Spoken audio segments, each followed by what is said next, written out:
한국은 그냥 하룻밤 자고 떠나는 경유지라 생각했습니다. 하지만 인천공항에서 마주친 단 한 장면이 15년 경력의 러시아 베테랑 승무원 안나 체르노바의 세계관을 완전히 뒤바꿔 놓았습니다. 한국은 원래 이런 곳인가요? 그녀는 세계 40개국을 누빈 얼음 여왕이었고 누구보다도 자국 러시아의 시스템과 문화를 자부하던 사람이었습니다. 특히 15년 전 아시아인과의 결혼 실패로 한국을 포함한 아시아 전체에 부정적 편견을 갖고 있었죠. 그런데 한국에서 목격한 한 단 3초의 장면, 그 순간 그녀는 눈물을 참을 수 없었을까요? 그 모든 편견이 조용히 무너졌습니다. 이건 단순한 서비스가 아니었어요. 이건 문화였습니다. 그녀의 3일간 한국 체류 고백은 전 세계 누리꾼들의 마음을 뒤흔들었고 외국인들은 하나같이 묻기 시작했습니다. 왜 한국인들은 이렇게 다르죠? 평범한 한국인의 일상이 왜 15년 베테랑 승무원을 눈물짓게 만들었는지, 작은 나라라고 무시했던 한국이 어떻게 그녀 마음의 목적지가 되었는지, 그 감동적인 이야기 지금 시작합니다. 그 전에 1초 만에 누를 수 있는 좋아요와 구독 버튼을 꾹 눌러주시면 영상 제작에 큰 힘이 됩니다. 그럼 바로 시작하겠습니다. 저는 안나 체르노바입니다. 러시아 항공에서 15년째 일하고 있죠. 세계 40개국을 다녀봤으니 웬만한 곳은 다 알고 있다고 자부합니다. 동료들은 저를 얼음 여왕이라고 부르더군요. 감정을 드러내지 않는 성격 때문일 겁니다. 그날도 평범한 비행이 될 줄 알았습니다. 모스크바에서 출발해 인천을 거쳐 방콕으로 가는 일정이었죠. 한국은 그냥 경유지일 뿐이었습니다. 일본 근처에 붙어 있는 작은 나라 정도로만 생각했거든요. 중국이나 일본에 묻어가는 후발주자라는 인식이 강했습니다. 15년 전 일이 떠올랐습니다. 아시아인 남성과 짧은 결혼 생활을 했었는데 시부모님의 차별적인 언행 때문에 상처를 많이 받았거든요. 그때 시어머니가 말씀하셨어요. 너희 나라 사람들은 예의가 없어. 그런 말들이 가슴에 상처로 남아 있었습니다. 그 기억 때문에 아시아 전체에 좋지 않은 감정을 갖고 있었어요. 승무원님, 기상 악화로 인천에서 2박 3일 체류하게 됐습니다. 기장의 말에 한숨이 나왔습니다. 귀찮다는 생각밖에 안 들더군요. 명동이 어디인지도 몰랐습니다. 시부모가 예전에 데려가던 곳이라는 기억만 어렴풋했죠. 빨리 지나가고 싶은 시간이었어요. 인천공항에 내렸을 때 제 마음은 차가웠습니다. 입국장으로 향하던 중이었어요. 앞에서 거대한 가방 2개를 끌고 가던 외국인 할아버지가 있었습니다. 가방이 너무 무거워 보였거든요. 바퀴가 제대로 굴러가지 않아서 끌려면서 걷고 계셨어요. 그때였습니다. 한국 청년 하나가 다가가더군요. 20대 초반으로 보이는 남학생이었어요. 도와드릴게요. 아무런 망설임 없이 가방을 들어줬습니다. 할아버지가 고맙다고 하니까 활짝 웃으며 말했죠. 천만에요. 저도 외국 가면 도움받고 싶거든요. 저는 그 광경을 멍하니 바라봤습니다. SNS에 올릴 사진을 찍는 것도 아니었습니다. 누가 보라고 하는 것도 아니었죠. 그냥 자연스럽게 도와주고 자연스럽게 가버렸어요. 15년 동안 세계 각국을 다녀봤지만 이런 모습은 처음이었습니다. 서비스가 아니라 문화였구나. 그런 생각이 들었어요. 러시아에서는 보기 힘든 모습이었거든요. 한국은 누가 보지 않아도 옳은 일을 하는 나라인 것 같았습니다. 15년 동안 쌓아온 편견에 작은 균열이 생기기 시작했죠. 아직은 작은 변화였지만 뭔가 다른 느낌이었어요. 입국 수속을 밟으며 생각했습니다. 러시아보다 인프라는 나을 것 같긴 했지만 어차피 아시아잖아요. 첨단 기술도 결국 일본산이겠지 하는 마음이었습니다. 한국 자체 기술은 별로일 거라고 생각했어요. 그런데 입국장에 들어서자마자 깜짝 놀랐습니다. 안내 로봇이 다가와서는 러시아어로 말을 걸어왔거든요. 안녕하세요, 승무원님. 무엇을 도와드릴까요? 로봇이 러시아어를 할 줄은 몰랐습니다. 발음도 정확했어요.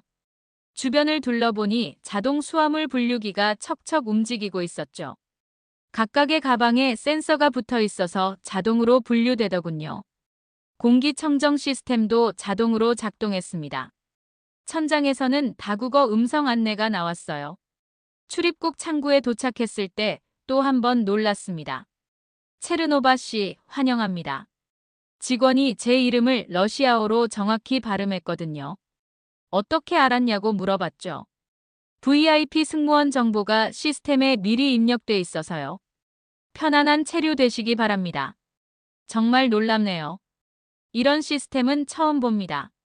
저희는 모든 승무원분들을 소중한 손님으로 생각합니다. 저는 할 말을 잃었습니다. 이런 세심함은 어디서도 경험해 본 적이 없었거든요. 공항 곳곳을 둘러보니 더욱 놀라웠어요.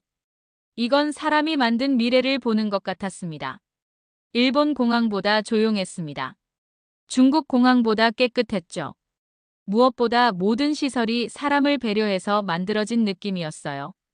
화장실 문은 자동으로 열렸고 세면대 높이도 다양했습니다. 휠체어 탄 사람도 편하게 이용할 수 있게 설계돼 있었어요. 공항 라운지에서 잠깐 쉬었습니다. 무료 와이파이는 기본이고 핸드폰 충전기도 곳곳에 있었죠. 심지어 샤워실까지 무료로 이용할 수 있었습니다. 수건과 세면용품까지 다 준비돼 있더군요. 이게 정말 경유지야? 한국에 대한 제 생각이 조금씩 바뀌기 시작했습니다. 작은 나라라고 무시했는데 세심한 만큼은 어느 나라보다 앞서 있었거든요. 공항 하나만 봐도 이 나라의 수준을 알 수 있었어요. 호텔에 짐을 풀고 저녁을 먹으러 나갔습니다. 한국 음식은 기름지고 시장은 비위생적일 거라는 선입견이 있었어요. 관광객에게는 항상 비싸게 받는다는 얘기도 들었고요. 특히 외국인이라는 걸 알면 바가지를 씌운다는 말도 있었거든요. 호텔 직원이 추천해준 삼겹살집을 찾아갔습니다. 작은 골목 안에 있는 허름한 가게였어요. 메뉴판을 보는데 한글이라 하나도 모르겠더라고요. 어색하게 앉아 있으니까 옆 테이블에 앉은 한국 남성이 눈치를 채셨나 봅니다. 처음이세요? 영어로 물어보시더군요. 그렇다고 대답했더니 일어나서 제 테이블로 와서는 직접 고기를 구워주기 시작했습니다. 삼겹살을 불판에 올리고 뒤집어가며 설명해 주셨어요. 이렇게 구우면 맛있어요. 기름기가 빠져서 담백해져요. 이렇게 드시면 돼요. 상추에 고기를 올리고 된장을 발라서 쌈을 만들어 주셨어요. 그리고는 제 앞에 놓으며 말했습니다. 한국 사람들은 이렇게 먹어요. 맛있을 거예요. 처음 먹어보는 맛이었습니다. 고기의 기름기와 채소의 신선함, 된장의 구수함이 입안에서 어우러졌어요. 정말 맛있었거든요. 상추의 아삭한 식감과 고기의 부드러움이 완벽한 조화를 이뤘습니다. 어때요? 맛있죠?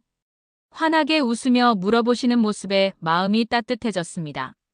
러시아에서는 상상할 수 없는 일이었거든요. 모르는 외국인에게 이렇게 친절할 이유가 없잖아요. 정말 맛있습니다. 고맙습니다. 천만에요. 한국 음식 많이 드세요. 그분은 자리로 돌아가셨습니다. 계산할 때 알았는데 제 음식값까지 계산해주고 가셨더라고요. 사장님이 알려주셨어요. 그 쌈 하나가 한국인의 마음이었습니다. 한국은 손님을 손님으로 대하지 않더군요. 가족으로 대했습니다. 러시아에선 상상할 수 없는 식탁 위의 친절이었어요. 제 편견이 또 한 번 깨졌습니다. 한국 사람들의 따뜻함은 진짜였거든요. 저녁을 먹고 호텔로 돌아가는 길이었습니다. 밤이라 좀 위험할 것 같았어요. 이 나라도 밤이면 위험하겠지 하는 생각이 들었습니다. 길거리에서 받는 도움도 다 쇼일 거라고 생각했어요. 사진 찍고 SNS에 올리려는 목적이겠지 싶었거든요. 명동 거리를 걷고 있었습니다. 생각보다 환하고 사람들이 많더군요. 밤 10시가 넘었는데도 여성들이 혼자 걸어 다니는 모습이 신기했어요. 러시아였다면 상상할 수 없는 일이었거든요. 그때 앞에서 할머니 한 분이 무거운 수레를 밀고 계셨어요. 과일이 한가득 담긴 수레였습니다. 사과, 배, 귤이 가득 담겨 있었어요. 할머니가 힘들어하시는 게 보였죠. 그런데 길이 울퉁불퉁해서 수레가 기울어지더니 넘어졌습니다. 과일들이 길바닥에 굴러다녔어요. 할머니가 당황하며 과일을 주우려고 하셨죠. 무릎이 아픈지 제대로 구부리지도 못하셨습니다. 그 순간이었습니다. 정장 입은 직장인 남성과 교복 입은 고등학생이 동시에 달려왔어요. 아무 말 없이 과일을 주워 담기 시작했습니다. 서로 눈빛만 교환하고는 자연스럽게 역할을 나눴어요. 할머니, 괜찮으세요? 다치신 데는 없으세요? 둘 다 할머니를 먼저 걱정했습니다. 과일보다 할머니가 다쳤는지 확인했어요. 할머니가 괜찮다고 하시자 그제야 과일을 정리하기 시작했습니다. 저는 멀리서 그 광경을 지켜봤습니다. 아무도 시키지 않았는데 자발적으로 도와주더군요. 핸드폰을 꺼내 사진을 찍는 사람도 없었어요. 그냥 당연하다는 듯이 도와주고 가버렸습니다. 고맙습니다. 정말 고마워요. 할머니가 연신 인사하시는데 두 사람은 손사래를 치며 사라졌어요. 모료 당연한 거죠. 지시는 없어도 행동은 있었습니다. 이 나라는 시민의식이 정책보다 앞서 있는 것 같았어요. 15년간 쌓인 편견이 하나씩 무너지고 있었습니다. 한국은 정말 다른 나라였어요. 다음 날 아침, 한국 전통시장을 가보기로 했습니다. 호텔 직원이 동대문 시장을 추천해줬거든요. 사실 기대는 안 했어요. 한국 시장은 시끄럽고 비위생적일 거라고 생각했습니다. 관광객 보면 가격부터 올린다는 얘기도 들었고요. 특히 외국인이라는 걸 알면 바가지를 씌운다는 소문도 있었어요. 시장에 도착하니 생각보다 깔끔했습니다. 냄새도 별로 안 났어요. 여러 음식 가게들이 줄지어 있었습니다. 그 중에서 떡볶이 가게가 눈에 띄었어요. 빨간 소스가 끓고 있는 모습이 신기했거든요. 이거 하나 주세요. 메뉴를 가리키며 주문했습니다. 아주머니가 환하게 웃으며 떡볶이를 담아주셨어요. 빨간 떡과 어묵, 야채가 가득 담긴 그릇이었습니다. 첫 입을 먹자마자 눈물이 핑 돌았습니다. 너무 매웠거든요. 러시아 사람에게는 견디기 힘든 맛이었어요. 입안이 화끈거리고 목이 타는 것 같았습니다. 맵죠? 외국분이시네요. 아주머니가 제 표정을 보고 물어보셨습니다. 좀 덜 맵게 해달라고 부탁했어요. 그런데 아주머니의 대답이 뜻밖이었습니다. 그럼 다시 만들어 드릴게요. 이미 만든 음식을 버리고 새로 만들어 주시겠다는 거였어요. 못 먹는다고 뭐라 하기는커녕 새로 만들어 주시겠다니요. 러시아에서는 상상도 못할 일이었습니다. 괜찮아요. 그냥 먹을게요. 아니에요. 맛없게 드시면 안 되죠. 우리 떡볶이 맛있는데 매워서 못 드시면 어떡해요. 아주머니는 이미 새 떡볶이를 만들기 시작하셨어요. 고춧가루를 절반만 넣고 설탕을 좀 더 넣어주셨습니다. 그리고는 우유 한 팩과 단무지까지 서비스로 주셨어요. 이거 드시면서 드세요. 안 매울 거예요. 우리 딸도 매운 거 못 먹어서 이렇게 해줘요. 새로 만든 떡볶이는 정말 맛있었습니다. 달콤하면서도 적당히 매콤했어요.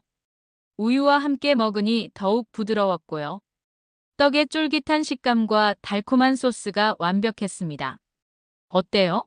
맛있죠? 정말 맛있어요. 고맙습니다. 다음에 또 오세요. 이 맛으로 만들어 드릴게요. 기억해 둘게요. 한국인은 손님 입맛까지 기억해 주는구나 싶었습니다. 정이 매운맛을 이긴 순간이었어요. 계산을 하는데 원래 가격 그대로 받으시더군요. 새로 만들어줬는데도 추가 요금은 없었습니다. 시장을 나오는 길에 눈물이 났습니다. 감동 때문이었어요. 이런 따뜻함을 받을 자격이 있나 싶었거든요. 시장을 구경하고 지하철을 타고 호텔로 돌아가기로 했습니다. 지하철은 러시아보다 혼잡할 거라고 생각했어요. 늦은 밤이니까 위험할 수도 있겠다 싶었고요. 특히 외국인 혼자 타면 불안할 거라고 예상했습니다. 지하철역에 내려가니 깨끗했습니다. 플랫폼에는 사람들이 줄을 서서 기다리고 있었어요. 전철이 들어오자 타는 사람들이 먼저 내리기를 기다렸습니다. 그리고 나서야 질서정연하게 탔죠. 아무도 밀치지 않았어요. 차 안은 조용했습니다. 통화하는 사람도 거의 없었어요. 대부분 책을 읽거나 핸드폰을 조용히 보고 있었습니다. 러시아 지하철과는 완전히 다른 분위기였어요. 시끄러운 음악도 들리지 않았고요. 한 정거장을 지나니 임산부가 탔습니다. 배가 많이 불러 있었어요. 힘들어 보였죠. 그런데 놀라운 일이 일어났습니다. 앉아있던 젊은 남성이 바로 일어나서 자리를 양보했거든요. 앉으세요. 괜찮아요. 임산부분께서 서 계시면 안 되죠. 임산부가 고맙다며 앉았습니다. 그런데 한 명만 그런 게 아니었어요. 다른 정거장에서 할아버지가 타시자 또 다른 젊은이가 자리를 양보했습니다. 심지어 중학생으로 보이는 아이도 할머니께 자리를 양보하더군요. 노약자석이 따로 있는데도 일반석에 앉은 사람들이 자발적으로 양보하는 거였어요. 누가 시킨 것도 아니고 법으로 정해진 것도 아닌데 말이죠. 이건 법이 아니라 양심이 만든 문화구나. 질서가 강요가 아닌 선택일 때 그건 문화입니다.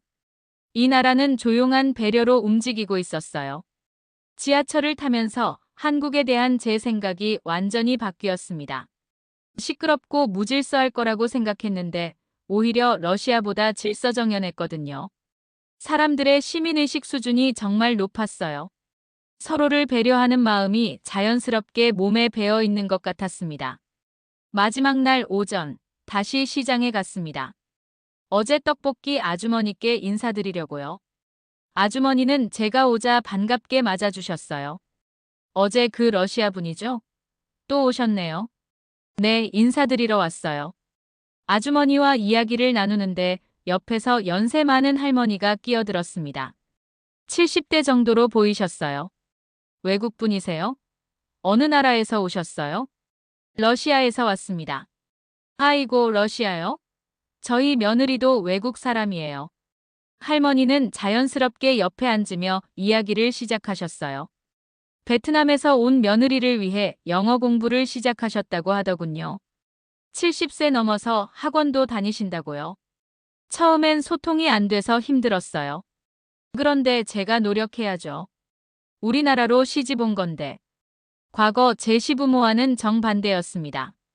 제 시부모는 제가 한국어를 배우라고 했거든요.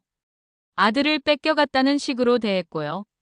며느리가 맞춰야 한다는 생각이었죠. 며느리가 한국 음식 못 먹어서 베트남 음식도 배웠어요. 유튜브 보면서 말이에요. 할머니는 핸드폰을 꺼내서 만든 음식 사진들을 보여주셨어요. 팟타이, 쌀국수 같은 베트남 음식들이었습니다. 정성스럽게 만든 게 보였어요. 처음엔 맛이 이상했는데 지금은 저도 좋아해요. 며느리가 행복해하니까 저도 기뻐요. 베트남어도 조금씩 배우고 있어요. 손주들이 엄마 말도 알아들으면 좋잖아요. 할머니의 말을 들으니 눈물이 났습니다. 내가 미처 몰랐던 이 나라의 또 다른 얼굴이었어요. 한국은 과거를 부끄러워할 줄 아는 나라였습니다. 사과하지 않아도 행동으로 보여주는 진심이 있었어요. 그때는 몰랐는데 지금 생각해보니 며느리가 얼마나 힘들었을까 싶어요. 외국에서 혼자 와서 얼마나 외로웠을까요? 할머니의 진솔한 고백에 제 마음도 치유되는 기분이었습니다. 모든 한국 사람이 제 시부모 같은 건 아니었구나 싶었어요. 드디어 떠나는 날이 왔습니다. 3일이 이렇게 빨리 지날 줄 몰랐어요. 처음에는 귀찮은 경유지라고 생각했는데 이제는 떠나기 싫어졌습니다. 더 많은 사람들을 만나고 싶었거든요. 공항에서 수속을 밟고 있는데 청소하시던 아주머니가 다가오셨어요. 어제 시장에서 본 분이었습니다. 러시아 승무원 분이시죠? 네, 맞습니다. 저희 딸이 러시아어 공부해요. 러시아 정말 좋다고 하더라고요. 정말요? 신기하네요. 아주머니는 가방에서 작은 열쇠고리를 꺼내셨어요. 태극기 모양이었습니다. 예쁘게 포장되어 있었어요. 이거 가져가세요. 선물이에요. 왜 이런 걸 주세요? 다시 와요, 한국에요. 기다리고 있을게요. 한국 사람들이 다 이렇게 친절한가요? 우리는 손님을 가족처럼 생각해요. 특히 멀리서 온 분들은 더욱 소중하죠. 그 순간 눈물이 터졌습니다. 3일 동안 쌓였던 감동이 한꺼번에 쏟아져 나왔어요. 작은 나라라고 무시했지만 큰 마음을 가진 나라였습니다. 형식만 좋은 줄 알았던 그곳은 본질이 아름다웠어요. 고맙습니다. 정말 고마워요. 우리가 고마워요. 한국 좋게 봐주셔서요. 비행기에 오르면서 생각했습니다. 한국의 발전은 기술이 아니라 마음에서 왔구나. 세계 어디보다 앞선 건 이 나라 사람들의 품격이었어요. 건물이 높아서가 아니라 사람의 마음이 높아서 발전한 나라였습니다. 그 순간 한국은 제 마음의 목적지가 되었습니다. 단순한 경유지가 아니라 꼭 다시 와야 할 곳이 된 거죠. 15년간 쌓인 편견이 3일 만에 완전히 사라졌습니다. 지금도 그 열쇠고리를 가방에 매달고 다닙니다. 한국을 잊지 않기 위해서요. 그리고 동료들에게 말해줍니다. 한국은 정말 특별한 나라라고요. 다음 비행 일정에 한국이 있으면 항상 기대됩니다. 안나의 3일간 한국 체류기 어떠셨나요? 작은 친절 하나가 15년간 쌓인 편견을 어떻게 바꿨는지 보셨죠? 여러분도 일상에서 만나는 외국인들에게 작은 관심과 배려를 보여주시면 어떨까요? 오늘 영상이 마음에 드셨다면 좋아요와 구독 부탁드립니다. 다음에도 감동적인 이야기로 찾아뵐게요.